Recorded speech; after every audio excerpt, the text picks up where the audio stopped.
கர்த்தருடைய பரிசுத்த நாமத்திற்கு மகிமை உண்டாவதாக. ஒரு சாட்சி, சபையின் வளர்ச்சியை பற்றி பேச வந்திருக்கிறோம். கோடி கோடி ஸ்தோத்திரம். எங்கள் சபையிலே ஒழுக்கம், கிரமம் அது பற்றி சொல்லப்பட்டு வருகிறது. எங்கள் சபையிலே சபைக்கு வருகிறதை குறித்து ஃபர்ஸ்ட் போதித்து வருகிறார். எப்படி என்றால், சீக்கிரமா வர வேண்டும். சீக்கிரம் வரவில்லை என்றால் அது ஒரு சீக்கிரம் வர வேண்டும் என்று சொல்லியிருக்கிறார். சீக்கிரம் வராதவரை பற்றி ஒரு கருத்து சொல்லியிருக்கிறார். ஒரு நாளைக்கு உங்களால் பைபிள் வாசிக்க முடியாது, அப்போ எங்க போவீங்க அப்படின்னு என்னோட பாஸ்டர் சொல்லுவார். நான் சபைக்கு வரும்போது கொஞ்சம் ஒரு 10 நிமிஷம் முன்னாடி வந்துடுறேன். ஒரு நாளைக்கு 10 நிமிஷம் கொஞ்சம் லேட் ஆகிடும். அப்போ அந்த வார்த்தை எனக்கு தொடும். அந்த வார்த்தை அப்படி எனக்கு பலித்தது. கடந்த கொஞ்ச நாள் மனநல பாதிக்கப்பட்டு 7 வருஷமா நான் பைபிளை வாசிக்கவில்லை. தேவ மனுஷன் சொன்ன வார்த்தை அப்படியே எனக்கு பலித்தது. அதே போன்று சபைக்கு லேட்ட வருகிறவர்களை பார்த்து, நீங்கள் எங்கே போவீர்கள்? ஒரு நாளைக்கு சபையின் கதவு பூட்டப்படும், சீக்கிரம் வாங்கள் என்று சொல்வார். இந்த வார்த்தை என்ன தொடும். கடந்த லாக்டவுன்ல அப்படிதான் நடந்தது. சபையை பூட்டி இருக்கும், ஆராதனை நடந்து கொண்டு இருக்கும். வழியில பார்த்தா எங்க பார்த்தாலும் போலீஸ் இருப்பாங்க. அதெல்லாம் கடந்து எப்படியாவது சர்ச்சுக்கு வந்துடுவேன். சர்ச்சுக்கு உள்ள ஆராதனை நடந்திருக்கும்.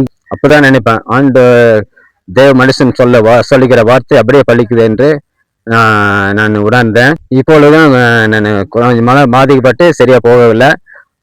சீக்கிரமா சபைக்கு செல்ல வேண்டும், அதுக்காக ஜெபித்துக் கொள்ளுங்கள். அதே போன்று இன்னும் வார்த்தைகள் இருக்குது. சபைக்கு வருகிற வளர்ப்பு பற்றி பேச விரும்புகிறேன். வளர்ப்பு எப்படி என்றால், ஜெபம் அதிகரிக்கும், அதுக்கப்புறம் முழங்கால் யுத்தம் நடக்கும், அற்புதம் நடக்கும் என்ற வார்த்தை சொல்ல விரும்புகிறேன். நான் சபைக்கு வருகிற ஆரம்பத்து நாட்களில் என்னால் சரியா ஜபிக்க முடியாது. ஒரு 10 நிமிஷம் அந்த மாதிரி ஜபிப்பேன், 5 நிமிஷம் அந்த மாதிரி ஜபம் பண்ணுவேன். சபைக்கு வந்து ஆண்டவர் வார்த்தையை கேட்கும் போது அந்த வார்த்தை எனக்குள்ள கிரியை நடப்பிக்கும். ஆண்டவர் வார்த்தையை கேட்டு அதே சிந்தையில போவேன். ஜபம் வந்து எனக்கு நாளுக்கு நாள் அதிகரிக்கும். 10 நிமிஷம் ஜபம் ஒரு நாள், அதுக்கடுத்து நாள் வந்து 20 நிமிஷம் வரும், அரை மணி நேரம். இப்போ நாள் கடந்து இப்போ 1.5 மணி நேரம் ஜபிக்க கிருபை செஞ்சிருக்கிறாரு. கர்த்தருடைய பரிசுத்த நாமத்துக்கு மகிமை உண்டாவதாக. அதே போன்று இன்னும் ஜெபத்திற்கு வந்து உடனே பதில் கிடைக்கும். எப்படி என்றால், நம்ம ஜெபிக்கும் போது ஆண்டவர் பிரசன்னை இறங்கி வருது. அப்போ வந்து எனக்கு வந்து நைட்டு ஜெபம் பண்ணுவேன், காலை விடியறதுக்குள்ள ஆண்டவர் பதில் கொடுத்துருவாரு. எப்படி என்றால், என்னுடைய பாஸ்டுக்காக ஜெபம் பண்ணுவேன். எப்படி என்றால், உண்மை உத்தமமான ஊழியக்காரரே என்று சொல்லி நாளுக்கு நாள் பலனை அநேக சபைக்கு அஸ்திபாரம் போடத்தக்கதாக அவருக்கு பலனை தாங்க, உற்சாகத்தை தாங்க என்று சொல்லி நான் நைட்ல ஜெபம் பண்ணி படுத்துடுவேன். காலை விடியறதுக்குள்ள சொப்பனத்தில் ஆண்டவர் வெளிப்படுத்துவார். எப்படி என்றால், அந்த சொப்பனம் வந்து நம்ம சபை மக்களும் ஒரு இடத்துல கூடி இருக்காங்க. அந்த இடத்துல வந்து இன்னும் பாஸ்ட் வரல. அப்போ வந்து நம்ம பாஸ்டும் நடந்து வராங்க மெதுவா.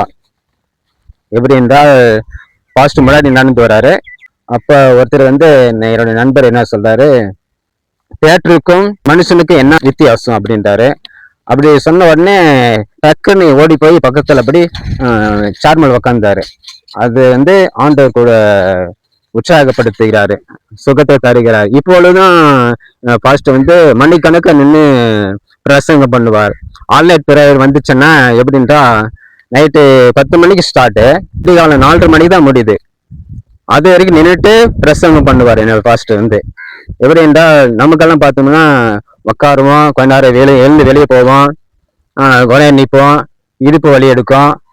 அதெல்லாம் இல்லாமல் இப்போ பாஸ்டர் வந்து நைட்டு 10 மணிலேருந்து விடிய காலை 4:30 மணி வரையும் நின்றுட்டு பிரசங்கம் பண்றாரு.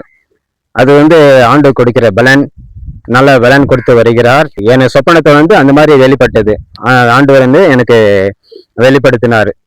எப்படி என்றால், உற்சாகத்தை வந்து ஊழியக்காரருக்கு, உத்தமத்தை ஊழிய செய்து வருகிற ஒரு ஊழியக்காரருக்கு பலனை தந்து வருகிறேன் என்று சொல்லி அது எனக்கு வெளிப்படுத்தினார் ஆண்டவர். கர்த்தருக்கு ஸ்தோத்திரம். அல்லேலூயா.